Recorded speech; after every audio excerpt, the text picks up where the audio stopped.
the players have to make the plays, and you got to give credit to guys like DeJuan Harris and Ochai Agbaji for making a whole bunch of big shots. And Yep. but what won that game was Bill Self switching to the zone with about 9 minutes left. But that was one part of it, and two was the out of bounds play he drew up that got Ochai Agbaji a wide open layup. Like normally that play that they run is designed to get like a lob. Right? Like that's what Bill Self is famous for, is for like that kind of double little bit back screen. Garrett was looking for. You could tell that's what Marcus Garrett was looking for. I actually thought they were going to be damn close to getting a 5-second call. They were close, right?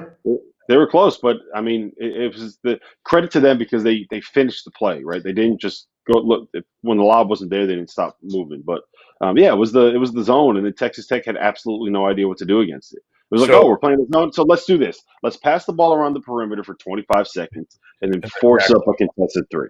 Yeah. Can I clarify my tweet on Mac McClung that everybody's killing me for?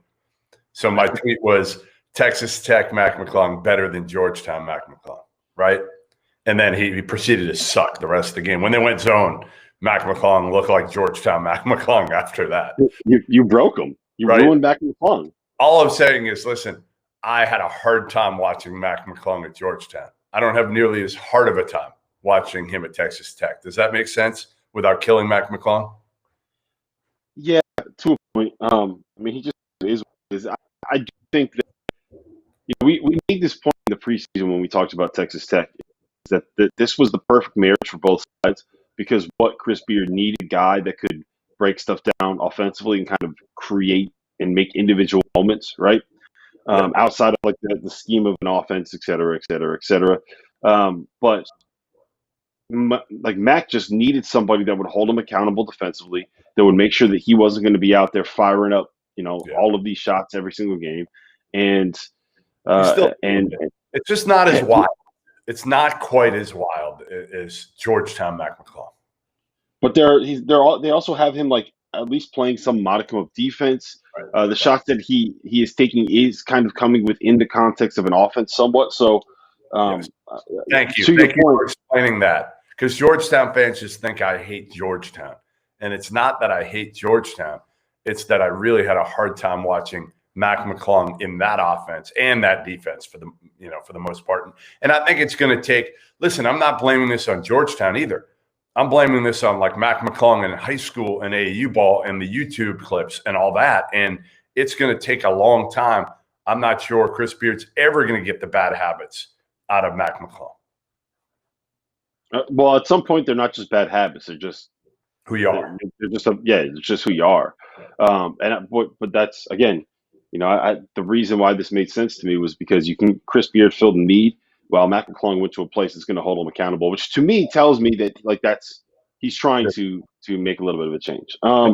Agreed. All right. So did you have my one takeaway from Kansas is that like the point guard play is still an issue. DeJuan Harris came in and did change some things, but it's still like a major problem.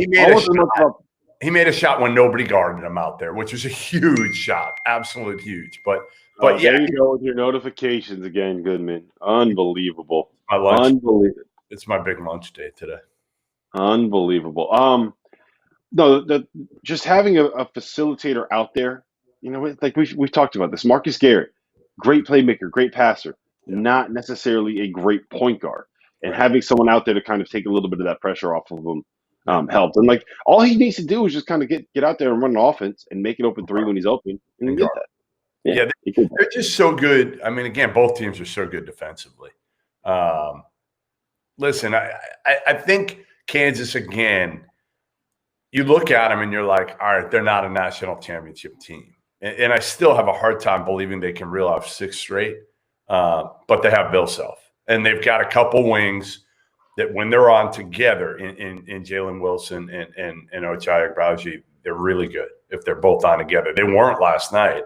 And they still found a way to win in Lubbock against a top 20-ish team, whatever you want to rank Texas Tech, 10 to 20, around there. The bottom line is they still found a way to win because, and I've talked to plenty of coaches around the country, and they've said this. They think Bill Self is the best X's and O's coach in the country. There's a lot of coaches out there that feel that way, and I put him somewhere in that conversation. I don't know if you go Tony Bennett, if you go Kay, if you go Bill Self, if you go Izzo, whoever you go, Bill Self's in that conversation when you're talking about the best coaches in the country. Mm-hmm. No, he is. As far as Kansas winning a national title, I cannot see it because Gonzaga is a juggernaut. Baylor is a juggernaut. Gonzaga. That's the only thing. We say this, and I've said it plenty of times too, and then you don't know what their road is going to be, right? You just don't know if they're going to be able to avoid Gonzaga gets knocked off and Baylor gets knocked off.